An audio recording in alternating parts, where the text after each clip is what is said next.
Hello and welcome to our channel. Today, I will be narrating the continuation of the first two chapters, which is the third chapter of the classic political allegory, Animal Farm by George Orwell. So, let's get started. How they toiled and sweated to get the hay in. But their efforts were rewarded, for the harvest was an even bigger success than they had hoped. Sometimes the work was hard. The implements had been designed for human beings and not for animals, and it was a great drawback that no animal was able to use any tool that involved standing on his hind legs. But the pigs were so clever that they could think of a way round every difficulty. As for the horses, they knew every inch of the field, and in fact understood the business of mowing and raking far better than Jones and his men had ever done. The pigs did not actually work, but directed and supervised the others. With their superior knowledge, it was natural that they should assume the leadership. Boxer and Clover would harness themselves to the cutter or the horse rake. No bits or reins were needed in these days, of course, and tramp steadily round and round the field with a pig walking behind and calling out, "Gee up, comrade," or "Woe back, comrade," as the case might be. And every animal down to the humblest worked at turning the hay and gathering it. Even the ducks and hens toiled to and fro all day in the sun, carrying tiny wisps of hay in their beaks. In the end, they finished the harvest in 2 days less time than it had usually taken Jones and his men. Moreover, it was the biggest harvest that the farm had ever seen. There was no wastage whatever. The hens and ducks with their sharp eyes had gathered up the very last stalk. And not an animal on the farm had stolen so much as a mouthful. All through that summer the work of the farm went like clockwork. The animals were happy as they had never conceived it possible to be. Every mouthful of food was an acute positive pleasure, now that it was truly their own food, produced by themselves and for themselves, not doled out to them by a grudging master. With the worthless parasitical human beings gone, there was more for everyone to eat. There was more leisure too, inexperienced though the animals were. They met with many difficulties. For instance, later in the year, when they harvested the corn, they had to tread it out in the ancient style and blow away the chaff with their breath, since the farm possessed no threshing machine, but the pigs, with their cleverness, and Boxer, with his tremendous muscles, always pulled them through. Boxer was the admiration of everybody. He had been a hard worker even in Jones's time, but now he seemed more like 3 horses than one. There were days when the entire work of the farm seemed to rest on his mighty shoulders. From morning to night he was pushing and pulling, always at the spot where the work was hardest. He had made an arrangement with one of the cockerels to call him in the mornings half an hour earlier than anyone else, and would put in some volunteer labor at whatever seemed to be most needed, before the regular day's work began. His answer to every problem, every setback, was "I will work harder," which he had adopted as his personal motto. But everyone worked according to his capacity. The hens and ducks, for instance, saved 5 bushels of corn at the harvest by gathering up the stray grains. Nobody stole, nobody grumbled over his rations. The quarreling and biting and jealousy which had been normal features of life in the old days had almost disappeared. Nobody shirked, or almost nobody. Molly, it was true, was not good at getting up in the mornings, and had a way of leaving work early on the ground that there was a stone in her hoof. And the behavior of the cat was somewhat peculiar. It was soon noticed that when there was work to be done the cat could never be found. She would vanish for hours on end, and then reappear at mealtimes, or in the evening after work was over, as though nothing had happened. But she always made such excellent excuses, and purred so affectionately, that it was impossible not to believe in her good intentions. Old Benjamin, the donkey, seemed quite unchanged since the rebellion. He did his work in the same slow, obstinate way as he had done it in Jones's time, never shirking and never volunteering for extra work either.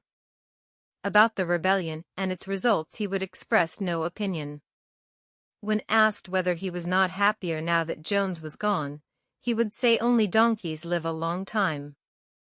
None of you has ever seen a dead donkey, and the others had to be content with this cryptic answer. On Sundays there was no work.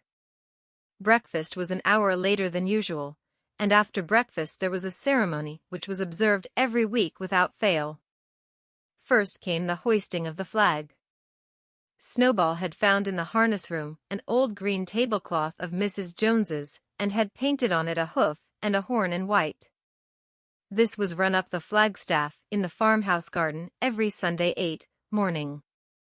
The flag was green, Snowball explained, to represent the green fields of England, while the hoof and horn signified the future republic of the animals which would arise when the human race had been finally overthrown. After the hoisting of the flag, all the animals trooped into the big barn for a general assembly which was known as the meeting. Here the work of the coming week was planned out and resolutions were put forward and debated. It was always the pigs who put forward the resolutions. The other animals understood how to vote, but could never think of any resolutions of their own. Snowball and Napoleon were by far the most active in the debates. But it was noticed that these two were never in agreement. Whatever suggestion either of them made, the other could be counted on to oppose it. Even when it was resolved a thing no one could object to in itself to set aside the small paddock behind the orchard as a home of rest for animals who were past work, there was a stormy debate over the correct retiring age for each class of animal. The meeting always ended with the singing of Beasts of England, and the afternoon was given up to recreation. The pigs had set aside the harness room as a headquarters for themselves. Here, in the evenings, they studied blacksmithing, carpentering, and other necessary arts from books which they had brought out of the farmhouse. Snowball also busied himself with organizing the other animals into what he called animal committees. He was indefatigable at this. He formed the Egg Production Committee for the hens, the Clean Tails League for the cows, the Wild Comrades Re-Education Committee. The object of this was to tame the rats and rabbits, the Whiter Wool Movement for the sheep, and various others, besides instituting classes in reading and writing. On the whole, these projects were a failure. The attempt to tame the wild creatures, for instance, broke down almost immediately. They continued to behave very much as before, and when treated with generosity, simply took advantage of it. The cat joined the Re-Education Committee and was very active in it for some days. She was seen one day, sitting on a roof and talking to some sparrows who were just out of her reach. She was telling them that all animals were now comrades and that any sparrow who chose could come and perch on her paw, but the sparrows kept their distance. The reading and writing classes, however, were a great success. By the autumn almost every animal on the farm was literate in some degree. As for the pigs, they could already read and write perfectly. The dogs learned to read fairly well, but were not interested in reading anything except the 7 Commandments. Muriel, the goat, could read somewhat better than the dogs, and sometimes used to read to the others in the evenings from scraps of newspaper which she found on the rubbish heap. Benjamin could read as well as any pig, but never exercised his faculty. So far as he knew, he said, there was nothing worth reading. Clover learnt the whole alphabet, but could not put words together. Boxer could not get beyond the letter D. He would trace out A, B, C, D, in the dust with his great hoof, and then would stand staring at the letters with his ears back, sometimes shaking his forelock, trying with all his might to remember what came next, and never succeeding.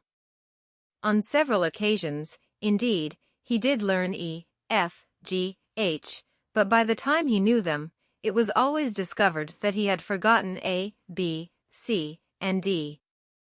Finally, he decided to be content with the first 4 letters, and used to write them out once or twice every day to refresh his memory. Molly refused to learn any but the 6 letters which spelt her own name. She would form these very neatly out of pieces of twig, and would then decorate them with a flower or two and walk round them admiring them. None of the other animals on the farm could get further than the letter A. It was also found that the stupider animals, such as the sheep, hens, and ducks, were unable to learn the 7 commandments by heart.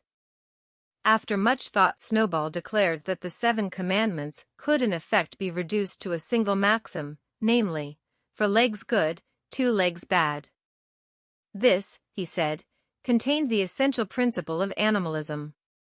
Whoever had thoroughly grasped it would be safe from human influences. The birds at first objected, since it seemed to them that they also had 2 legs, but Snowball proved to them that this was not so. A bird's wing, comrades, he said, is an organ of propulsion and not of manipulation. It should therefore be regarded as a leg. The distinguishing mark of man is the hand, the instrument with which he does all his mischief. The birds did not understand Snowball's long words, but they accepted his explanation, and all the humbler animals set to work to learn the new maxim by heart. 4 legs good, 2 legs bad, was inscribed on the end wall of the barn, above the 7 commandments, and in bigger letters. When they had once got it by heart, the sheep developed a great liking for this maxim, and often as they lay in the field they would all start bleating 4 legs good, 2 legs bad. 4 legs good, 2 legs bad, and keep it up for hours on end, never growing tired of it. Napoleon took no interest in Snowball's committees. He said that the education of the young was more important than anything that could be done for those who were already grown up. It happened that Jessie and Bluebell had both whelped soon after the hay harvest, giving birth between them to 9 sturdy puppies. As soon as they were weaned, Napoleon took them away from their mothers, saying that he would make himself responsible for their education. He took them up into a loft which could only be reached by a ladder from the harness room, and there kept them in such seclusion that the rest of the farm soon forgot their existence. The mystery of where the milk went to was soon cleared up. It was mixed every day into the pig's mash. The early apples were now ripening, and the grass of the orchard was littered with windfalls. The animals had assumed as a matter of course that these would be shared out equally. One day, however, the order went forth that all the windfalls were to be collected and brought to the harness room for the use of the pigs. At this some of the other animals murmured, but it was no use. All the pigs were in full agreement on this point, even Snowball and Napoleon. Squealer was sent to make the necessary explanations to the others. "Comrades," he cried, "you do not imagine, I hope, that we pigs are doing this in a spirit of selfishness and privilege? Many of us actually dislike milk and apples. I dislike them myself. Our sole object in taking these things is to preserve our health. Milk and apples, this has been proved by science, comrades, contain substances absolutely necessary to the well-being of a pig.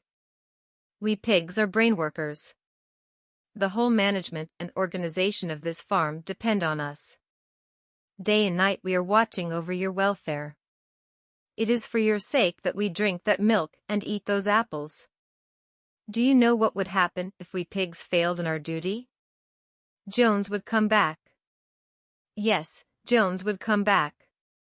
Surely, comrades," cried Squealer almost pleadingly, skipping from side to side and whisking his tail, "surely there is no one among you who wants to see Jones come back." Now if there was one thing that the animals were completely certain of, it was that they did not want Jones back. When it was put to them in this light, they had no more to say.